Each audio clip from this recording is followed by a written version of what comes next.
इस वक्त मैं इमरान खान साहब के साथ मौजूद हूँ। पाकिस्तान के सबसे बड़े फौजी एजाज करतारपुर की राहदारियों में आगाज है सबसे पहले 0 पॉइंट।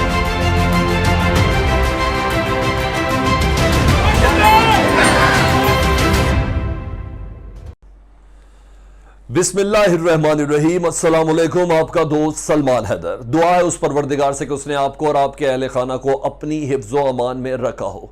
चीन ने 9/11 के मौके पर न सिर्फ पाकिस्तान बल्कि दीगर 4 ममालिक यानी कुल 6 ममालिक को एक बार फिर से खबरदार किया है कि दुनिया में कुछ ऐसी ताकतें हैं जो अफगानिस्तान के अमन अमल को सबूताश करने की कोशिश कर सकती हैं, जो अफगानिस्तान की आवाम से मुखालिफ में कुछ ऐसे इकदाम कर सकती है जिससे मुतल्लिक सबको खबरदार रहना है। खासकर ईरान से मुतल्लिक उन्होंने कहा कि अपने बयानात और अपने वो जो छोटे छोटे साइड लेवल के जो लीडर्स हैं ना, उनसे मुतल्लिक भी थोड़ा विजिलेंट रहें। यह मौका ऐसा है कि मुकम्मल इत्तेहाद की जरूरत है अफगानिस्तान की आवाम के लिए। चीन के वजीर खारजा ये बात कर रहे हैं पाकिस्तान के वजीर खारजा से गुफ्तगू करते हुए। साथ ही ईरान की जानिब से 9/11 के मौके पर अफगानिस्तान और तालिबान से इज़हार यकजहती करते हुए एक बड़ा तगड़ा बयान आया जिसने उन तमाम स्पॉयलर्स के मुंह तोड़ दिए हैं जो पिछले कुछ दिनों से कोशिश कर रहे हैं कि ईरान और अफगानिस्तान, ईरान और तालिबान से मुतल्लिक कोई कॉन्फ्लिक्ट क्रिएट किया जा सके, कोई ऐसा तालिबान मुखालिफ बयानिया डेवलप किया जाए ईरान की तरफ से जिसके बाद यह मामला सेक्रेटेरियन मामला की तरफ चला जाए। हालांकि इस तरह की किसी भी चीज की उस वक्त तक कोई गुंजाइश नहीं है। रिकॉर्ड पर रख ले मेरी इस बात को, उस वक्त तक कोई गुंजाइश नहीं है जब तक मेन स्ट्रीम सियासतदान, जिनको मैं रूहानी रहनुमा जो हैं पेशवा अली खामनाए, उनसे मुतल्लिक इब्राहिम रईसी या पासादारान इनकलाब के सरबराह या अल-कुद्स फौज के सरबराह जिसे कहते हैं, उनकी तरफ से कोई बयान ना आए। तो इस मौके पर ईरान की जानिब से बहुत एक तगड़ी स्टेटमेंट आई है। इस वीडियो के अंदर वो डिस्कस करेंगे। काबुल एयरपोर्ट फ़ाल हो चुका और पहली इंटरनेशनल कमर्शियल फ़्लाइट का से मुतल्लिक भी मैंने आपको बताना है कि वो कब से ऑपरेट हो रही है। पहले पाकिस्तान को ये एजाज़ हासिल रहेगा कि तालिबान हुकूमत में काबुल एयरपोर्ट पर जो पहली कमर्शियल फ़्लाइट है वो पाकिस्तान इंटरनेशनल एयरलाइन की होगी। इसके साथ दीगर छोटी ख़बरें हैं लेकिन इंपॉर्टेंट ख़बरें हैं, पंचेर से मुतल्लिक भी अपडेट्स हैं, वो तमाम आपके साथ शेयर करनी है। अगर वीडियो चैनल पहली बार देख रहे हैं तो इसको सब्सक्राइब कर दें, यानी ये बटन दबाना, और अगर बेल आइकन दबा देंगे तो आपका बहुत शुक्रिया। कमेंट्स का मुझे इंतजार रहेगा। डिटेल्स में ना सबसे पहले मैं एक इंपॉर्टेंट खबर पंचेर के हवाले से आपके साथ डिस्कस कर दूं कि अमारात इस्लामी उर्दू की जानिब से ये खबर शेयर हुई है, तो इसलिए मैं आपके साथ वैसे शेयर कर दूं कि इस वक्त पंचेर में लड़ाई में तेज़ी है और 3 अजला से मुतल्लिक, ये सिर्फ अमारात इस्लामी दे रहे हैं, अफगान टाइम्स का रेफरेंस देंगे, ठीक है। अफगान टाइम्स को मैंने क्रॉस चेक किया, बाकी ये खबर उधर है कि पंचेर में नॉर्दर्न अलायंस ने 3 अजला का कब्जा आर्जी तौर पर से ही तालिबान से छुड़ा लिया है। पंचेर, सुबह पंचेर के 3 अजला का ये खबर थी। मैंने कहा मैं आपको लगा तो ये बताता चलूं ताकि अपडेटेड आप रहें। ये तो तय है कि पंचेर में लड़ाई है, ये तो तय बात है कि मुकम्मल अमन वहां नहीं हुआ है, पहाड़ों पे से ही, लेकिन हो रही है लड़ाई। ये खबर थी, मैंने कहा मैं आपके साथ ऐसा ना हो कि मिस हो जाए ये खबर, इसलिए मेरे पास कोई क्रॉस चेक नहीं है अफगान टाइम्स के अलावा, तो रेफरेंस के साथ मैंने खबर आपके साथ शेयर कर दिया। अच्छा जी, अब चीनी वजीर खारजा को ले लेते, फिर बाद में ईरान की जानिब से जो एक आला तरीन स्टेटमेंट आई है तालिबान और अफगानिस्तान हुकूमत के हवाले से, वो आपके साथ करते हैं। चीनी वजीर खारजा वांग जी, उन्होंने कहा है कि अफगानिस्तान तारीख की बदतरीन दौर से गुजर रहा है, नहायत बड़े चैलेंजेस हैं। कोट अनकोट कर देता हूं जी, Afghanistan now standing at the cross road of history and facing severe challenges of humanitarian issues like people livelihood, कोविड-19 पैंडेमिक। और उन्होंने कहा he want that some international forces may also use political, economical and financial means to create new troubles for Afghanistan.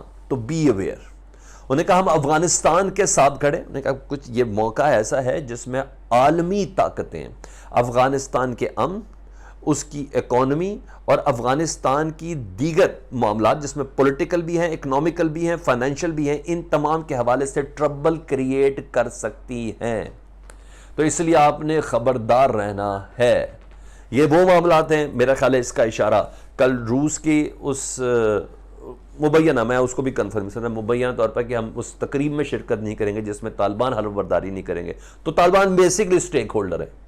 Taliban कह रहे हैं कि हमने, मैं ये भी साथ चल रहा है आपके, उन्होंने कहा फजूल खर्ची नहीं करनी थी, इसलिए हमने ये वो तकरीब को मनसूख किया। हमने कहा कोई फजूल खर्ची नहीं करनी। तो वो उनके आने ना आने वाली खबरें और फिर जितना सोशल मीडिया पे चली, तो उन सब का मैं क्या कह सकता हूँ।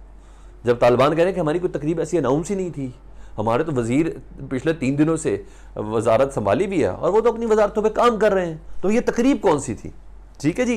तो मेरा ख्याल है कि उन स्पॉयलर्स की तरफ भी इशारा है जिन्होंने एक बार कोशिश करने की कोशिश की रूस से मुतल्लिक कोई ऐसे बयान देने की। ये इशारा है उन स्पॉयलर से मुतल्लिक जो, मैं इंडियन मीडिया से मुतल्लिक बता रहा हूँ, इंडियन हुकूमत से मुतल्लिक, जो ईरान को तालिबान के सामने खड़ा करना चाहती है। उन्हें पाकिस्तान को भी कहा आपने भी ध्यान करना है, ईरान को भी कहा, सबको कहा है कि आपने ध्यान रखना है, क्योंकि अफगानिस्तान के साथ हम खड़े और इस सिलसिले में हर मुमकिन मदद करेंगे अफगानिस्तान की अवाम को स्टेबल करने में, इकॉनमी के हवाले से और साथ साथ पॉलिटिक्स के हवाले से। तो चीन ने इस मौके पर 9/11 के मौके पर इस बात का इंदिया नहीं दिया, वाज़ेह तौर पर गुफ्तगू के अंदर इशारे भी नहीं दिए, बाकायदा बता दिया कि हम तालिबान और अफगानिस्तान की अवाम के मुकम्मल तौर पर साथ हैं। इसके साथ ही एक अहम तरीन स्टेटमेंट सामने आई, वो आई है ईरान की जानिब से। ईरान ने 9/11 से मुतल्लिक कहा है कि 9/11 का बहाना बनाकर अमेरिका ने फौज कशी की अफगानिस्तान के ऊपर, और यह बिल्कुल नाजायज था और गैर कानूनी था। साथ साथ ईरान के वजारत खारजा की जानिब से बयान आया कि हम हर लिहाज से अफगानिस्तान की अवाम के साथ खड़े हैं। यहां से चीन का बयान आपने यह देखना है, ठीक है। पाकिस्तान की जानिब से अहम बयान कि यह वो वक्त नहीं है कि स्पॉयलर्स की तरफ ध्यान दिया जाए, यह वक्त है तालिबान का साथ दिया जाए, अफगानिस्तान की अवाम का साथ दिया जाए। उसके साथ ईरान मुखालिफ जो बयानिया डेवलप करने की कोशिश की जा रही, ईरान ने इसका जवाब किस तरह दिया वजारत खारजा की जानिब से।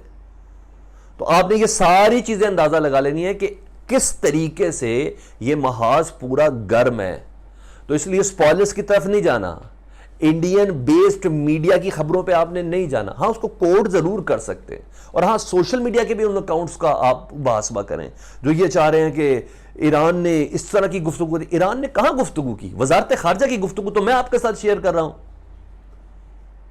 खामनाई साहब ने कोई ऐसा बयान नहीं दिया, ईरान का वजीर आजम को ऐसा बयान नहीं करा। फिर आपने किस ग्राउंड पे ईरान के क्या करना है मुझे बताइएगा। अहमद नजाद किस कैपेसिटी में अहमद नजाद के बयान को हम इतना इंडोर्स करेंगे? वो पार्लियामेंटेरियन है, क्या है? उनको तो सदारत के लिए इलेक्शन लड़ने की भी इजाजत नहीं दी थी ईरान की शूरा ने। तो वो गुस्सा, जारी बात, एग्जिस्टेंस उन्होंने दिखानी है, वो उस वजह से कर रहे हैं। अदरवाइज मुझे आपने जरूर बताया, हाँ, इस्फहान के अंदर जरूर जलसे हुए हैं, जरूर एहतजाज किया गया। तो एहतजाज तो अक़वाम मुत्तहिदा के बाहर भी होता है, एहतजाज तो व्हाइट हाउस के बाहर भी होता है, वो भी अमरीकी कर रहे होते हैं। जब मोदी पहुंचता है तो तब भी एहतजाज होता है यूनाइटेड नेशंस के बाहर। इस एहतजाज की सिग्निफिकेंस आप पूरे ईरान के ऊपर डाल के उसको तालिबान के मुखालिफ लाके खड़ा कर दें, तो यह दरअसल जिसे कहते हैं ना इंटेलेक्चुअल दहशतगर्दी है। जब मैं भी आपके साथ होऊंगा, मैं भी उन आवाजों के साथ होगा जब इब्राहिम रईसी बोलेंगे, जब खामनाई बोलेंगे, मैं कहूंगा हां जी, ईरान ने यह कहा है। अभी तक नहीं कहा, तो फिर इस तरह की स्टेटमेंट्स को क्यों एक दूसरे के साथ जोड़ने की कोशिश की जा रही है। और आखिर में खबर यह कि अमाराते इस्लामी ने इस खबर को कंफर्म किया और पाकिस्तान ज़राए ने इसको कंफर्म किया है कि पीर के रोज़ बाकायदा से एक फ़्लाइट्स का आगाज़ होगा, पाकिस्तान इंटरनेशनल एयरलाइन, और इसको इंडिया के टाइम्स नाउ ने भी कोट किया है कि पाकिस्तान पहली एयरलाइन बनने जा रही है तालिबान हुकूमत के बाद जो कमर्शियल फ़्लाइट्स का आगाज़ करने जा रही है। वो अपडेट्स थी, मैंने कहा मैं आपके साथ शेयर कर लूँ। वीडियो अच्छी लगी तो शेयर ज़रूर कीजिएगा, चैनल पहली बार देखते तो सब्सक्राइब कर दें। अपना बहुत ज़्यादा ख्याल रखें। अल्लाहुम्मा सल्ली अला मुहम्मद व आले मुहम्मद।